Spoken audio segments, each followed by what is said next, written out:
नजरअंदाज कर रहे हैं, तो आपको ये आंखें दोबारा मिलने वाली, इसलिए धृतराष्ट्र तुम अंधे हुए। बोली द्रौपदी की तो आंखें हैं, ये पट्टी बांध कर क्यों बैठी है? बोले इसलिए इसका भी कर्म है। वो जो हंसों का मांस खिलाते रहा, वो रसोईया कोई और नहीं, ये द्रौपदी ही है, जो इनाम के लालच में तुम्हें हंस के बच्चे खिलाते रहा।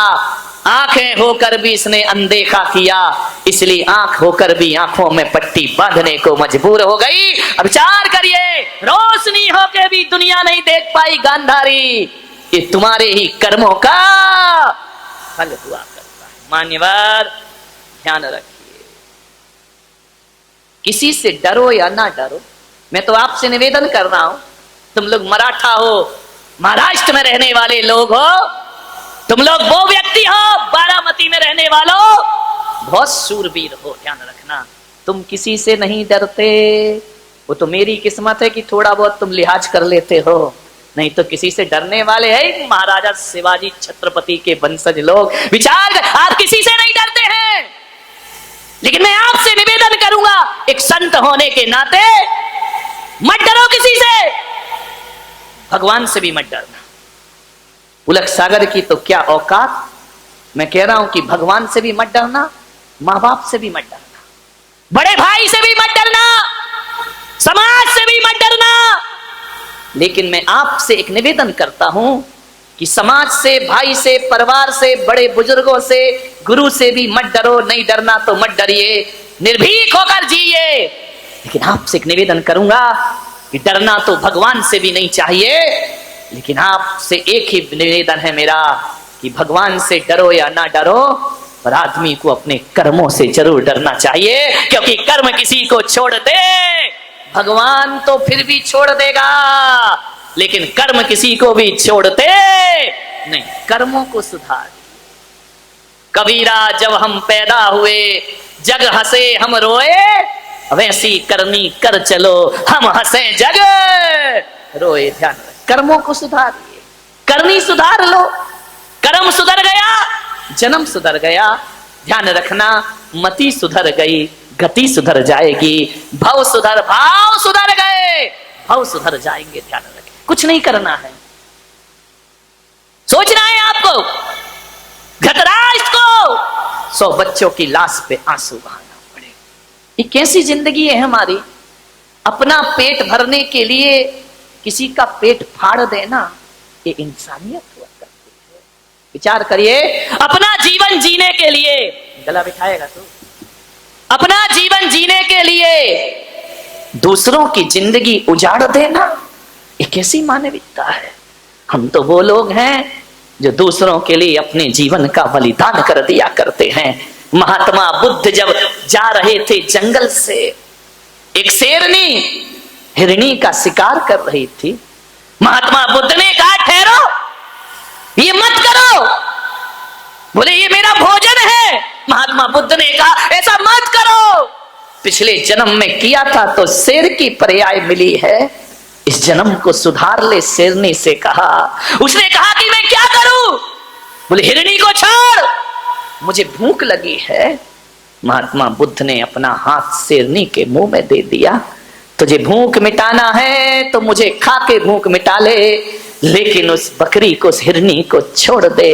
कहते हैं जैसे ही महात्मा बुद्ध ने अपना हाथ शेरनी के मुंह में दिया, शेरनी मुंह फेर लिया करती है कि मैं हिंदुस्तान की और पशुओं की संस्कृति जानती हूं, हम साधुओं का भक्षण नहीं किया करते हैं। ध्यान रखिए, एक जानवर में इतनी अकल होती है, एक पूंछ वाला इतना समझदार है, कि मूंछ वाले को क्या हो गया है? ध्यान रखिए, इसको अकल ही नहीं आती है, पूंछ वाला सुधर रहा है। विचार करना है। मुझे कुछ दिन पहले कुरान मजीद भेंट की गई इस बारामती में, मैंने उसका पहला पेज पढ़ा और उसी में एक शब्द आया जो मेरे भीतर को आंदोलित कर गया। पहली लाइन लिखी है कि इस जगत का कोई भगवान है तो अल्लाह है, खुदा ही भगवान है, दूसरा कोई भगवान इस जगत में नहीं है। मैंने पढ़ा क्या आपत्ति इसमें? अपने को कोई आपत्ति नहीं। लेकिन आगे की लाइन लिखी कि अल्लाह सब पे रहम करता है। वो लाइन पढ़ के मेरी निगाहें रुक गईं कि कुरान मजीद, कुरान शरीफ में कहा है कि अल्लाह सब पे रहम करता है। कुरान की किसी भी आयत में ये नहीं लिखा, आयतों में, कि कुरान अल्लाह केवल मुसलमान पे रहम करता है, ये कहीं नहीं कहा। उसमें तो ये लिखा अल्लाह सब पे रहम करता है, खुदा सब पे रहम करता है, सब पे दया करता है, केवल मुसलमान पे दया करता है। ये तो कुरान की किन्हीं भी आयतों में नहीं लिखा हुआ है, ध्यान रखिए। मैंने पूरा पढ़ते गया, मैंने कहा पढ़ूं तो इसमें लिखा क्या है। हर जगह लिखा है रहम करो, रहमो परवरदिगार, सब पर रहम करिए। और जो आदमी रहम नहीं करेगा, कयामत के समय खुदा आएगा, नेकी करने वालों को जन्नत में भेजेगा और बदी करने वालों को दोजख में जाकर के पटक दिया। जब सब पे रहम लिखा है अल्लाह का, तो पशुओं पे रहम क्यों नहीं मेरे भाई? प्रश्न तो मेरा यहां खड़ा हो जाता है। पशु पक्षियों पर बेरहमी क्यों? तीर्थंकर प्रत्येक प्राणी पे करुणा करते हैं। अवतार पुरुष ने प्रत्येक जीव को जीने का अधिकार दिया है, तो अल्लाह ने भी सृष्टि में सबको जीने का हक प्रदान किया है, किसी की हत्या करने का हक प्रदान नहीं किया है। किसी भी धर्म ग्रंथ में नहीं लिखा है कि आप हत्याएं करिए, ध्यान रखिए। मान्यवर अमेरिका कहता है कि विश्व एक व्यापार है। अमेरिका का संदेश, विश्व एक व्यापार है और यहां केवल मनुष्य को जीने का अधिकार है। और ऋषि मुनि का देश मेरा भारत कहता है कि विश्व एक व्यापार नहीं, मेरा भारत तो कहता है विश्व एक परिवार है और यहां सभी को जीने का अधिकार है। वसुधैव कुटुंबकम, ये चिंतन है हमारे देश का कि परिवार है। पशु पक्षी हमारा परिवार है, एक इंद्रिय हमारा परिवार है, पेड़ पौधे हमारा परिवार है, सब हमारे परिवार हैं, सबको जीने का अधिकार है। ध्यान रखना, मान्यवर सोचना है आदमी को क्या हो गया है। ऐसी बुद्धि मारी गई 21वीं सदी के इस इंसान की कि टीवी पर देखा संडे हो या मंडे रोज खाओ अंडे, आदमी तैयार हो गया। अब अभी एक चाल और चल गई है, अंडा शाकाहार है। ध्यान रखिए, माथा ठोक लिया मैंने, अंडा शाकाहार हो गया। अरे मेरे भाई बताइए, मुर्गी के गर्भ से पैदा हुआ है, बताओ आपने इंजेक्शन दे दे करके अंडे पैदा कर दिए हैं। अब इतने अंडे हो गए, इतने अंडे हो गए, इतने अंडे हो गए। जितनी पैदावार है उतनी खपत नहीं है अंडों की, लोग उतना खरीद नहीं रहे हैं। तो व्यापारियों ने एक षड्यंत्र रचा, बोले अभी अंडे खत्म कैसे होंगे, पैदा ज्यादा हो रहे, खपत कम हो रही है, क्या किया जाए।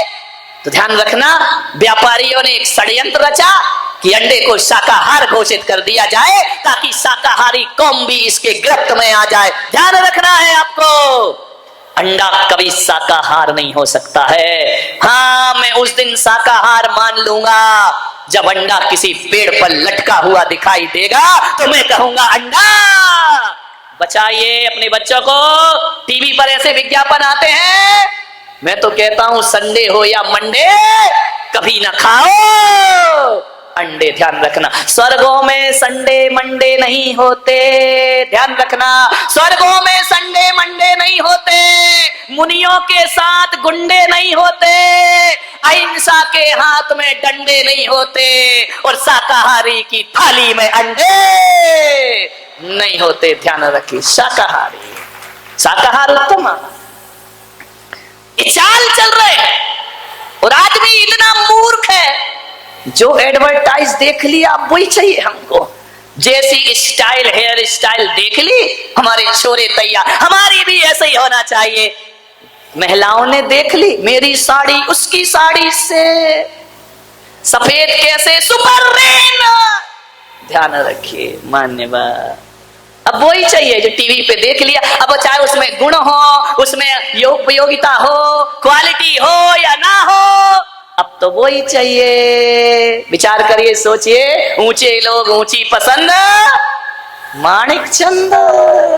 ध्यान रखिए, विचार करिए, माणिक चंद मैंने कहा इस ऐड को बदल दो, ऊंचे लोग ऊंची पसंद, मूर्ख चंद। काय का माणिक चंद, ध्यान रखना। कैंसर ले रहे हो, माणिक चंद। क्या विज्ञापनों की दुनिया आ गई, जो भी देख लिया है? मैंने उस दिन बताया था, यहाँ बाल कटे, यहाँ बाल कटे, बीच में फ्लाई ओवर। ध्यान रखना क्या दशा है। बाल कटा लिए घूम रहे हैं। अब भाई टीवी पे देख लिया, वो प्रोफेशनल लोग हैं। अब बताओ गोविंदा ऐड करता है, काय का नवरत्न तेल, जिंदगी में रामलाल ने लगाया नहीं होगा, सूंघा भी नहीं होगा, उसे पैसे मिल रहे हैं, तुम्हें क्या मिल रहा है? ध्यान रखना। मान्यवर विचार करिए, विज्ञापन की दुनिया में ज्यादा मत भागो। एक बात याद रखो, मुझे समझ नहीं आता है विज्ञापन किसका होता है। बोलो किसका होता है विज्ञापन? बताओ सेठो, काय का ऐड होता है? जो माल कचरा होता है। ध्यान रखना, बड़े बड़ाई ना करें, बड़े ना बोले बोल, वो हीरा मुख से ना कहे लाख हमारा मोल। ध्यान रखिए, जिसका ऐड चल रहा है वो कचरा ही होगा। ध्यान रखना, कचरा चीज। ऐड डालडा का चलता है, देसी घी का ऐड नहीं चलता, वो तो शुद्धि है। ध्यान रखना, विचार करना है, ज्यादा ऐड के चक्कर में मत पड़ो। हम समझदार हैं या जानवर समझदार, मुझे समझ नहीं आता है। एक शाकाहारी प्राणी, एक गाय को, एक बकरी को, एक हाथी को, एक घोड़े को कितना भी टीवी पे ऐड दिखाओ कि संडे हो या मंडे, खाओ अंडे, आदमी शुरू हो जाता है। कभी देखा कोई भैंस विज्ञापन देख के अंडे खा रही हो? कभी जिंदगी में नहीं खाया करती। ध्यान रखिए, ये शाकाहारी प्राणी पर कितना भी ऐड कर लो, कितना भी पोस्टर लगा दो, कितने भी बैंड बजा दो, बकरी कभी भी पत्ती के अलावा कुछ नहीं खाएगी। घास, गाय घास के अलावा कुछ नहीं खाएगी। आदमी तो छोड़ो, आदमी तो गाय भी खा जाता है, और गाय का चारा भी।